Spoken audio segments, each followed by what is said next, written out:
មកភ័យឆ្នាំហើយដែលកម្ពុជាមានច្បាប់ស្តីពីអន្តោប្រវេសន៍ប៉ុន្តែការអនុវត្តច្បាប់នេះមានកម្រិតនៅឡើយជនអន្តោប្រវេសន៍ជាច្រើនជាពិសេសវៀតណាមបានមករស់នៅកម្ពុជាទាំងស្របច្បាប់និងមិនស្របច្បាប់តាំងពីឆ្នាំ1979ក្រោយការផ្ដួលរំលំរបបខ្មែរក្រហម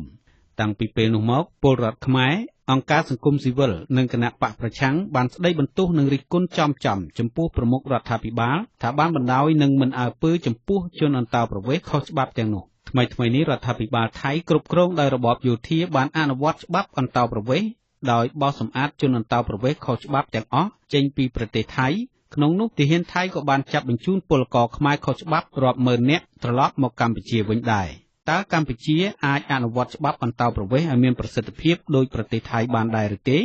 បាទអ្នកនាងទេពសារាវីមានបទវិភាគមួយអំពីរឿងនេះការបោសសម្អាតជនអន្តោប្រវេសន៍ខុសច្បាប់នៅប្រទេសថៃកំពុងតែបង្រៀនឲ្យរដ្ឋាភិបាលកម្ពុជាដឹងថាគ្មានជនបរទេសណាម្នាក់អាចរស់នៅខុសច្បាប់នៅកម្ពុជាបានទេរដ្ឋាភិបាលកម្ពុជាដែលមានកាតព្វកិច្ចអនុវត្តច្បាប់ត្រូវតែធ្វើយ៉ាងណាគ្រប់គ្រងជនបរទេសដែលកំពុងរស់នៅកម្ពុជាឲ្យបានតាមរយៈច្បាប់អន្តោប្រវេសន៍និងច្បាប់សញ្ជាតិស្ថិតិរបស់ក្រសួងមហាផ្ទៃក្រោមកម្មវិធីជាតិ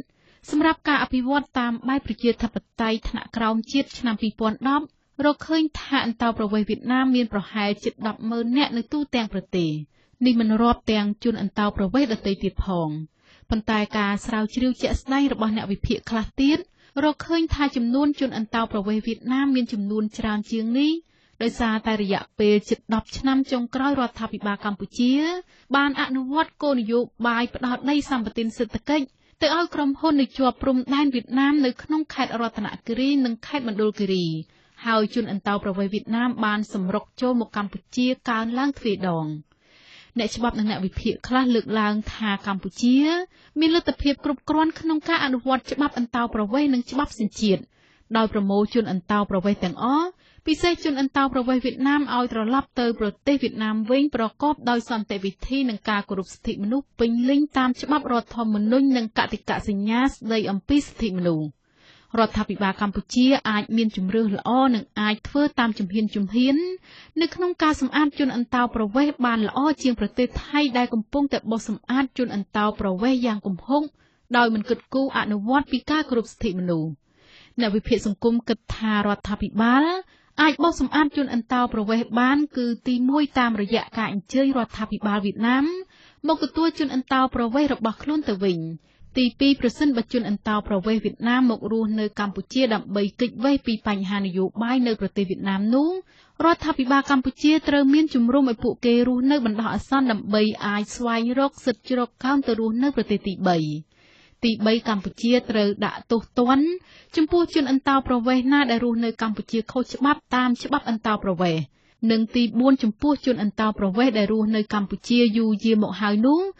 អាចឲ្យពួកគេស្នើសុំចូលសញ្ជាតិដោយត្រូវអនុវត្តច្បាប់សញ្ជាតិគ្រប់ចំណុចដែលមានចែងប៉ុន្តែអ្វីជាចំណោទនោះថាតើរដ្ឋាភិបាលកម្ពុជាមានឆន្ទៈបោសសម្អាតជនអន្តោប្រវេសន៍ទាំងនោះដែរឬទេតាមមើលទៅរដ្ឋាភិបាលដែលដឹកនាំដោយគណៈបកប្រជាជនកម្ពុជានៅពេលនេះទំនងចិត្តមិនសឿងបោសសម្អាតជនអន្តោប្រវេសន៍នោះទេនរណាក៏ដឹងដែរថាមុននឹងបានថ្ងៃរំដោះ7មករាឆ្នាំ1979មានការជួយជ្រោមជ្រែងសម្បើមណាស់ពីប្រទេសវៀតណាមទំនងជាគុណបំណាច់នេះហើយមើលទៅ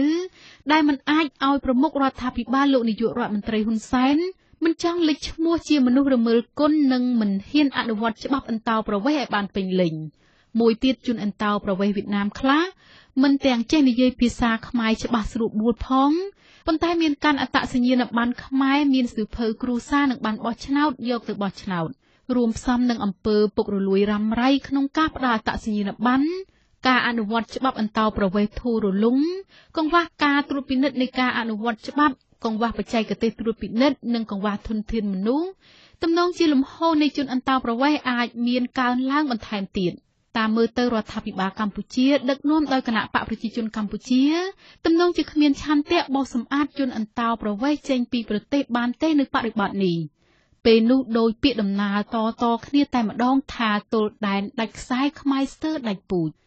នាងខ្ញុំទេពសុរាវីវិទ្យុអស៊ីសេរីភ្នំពេញ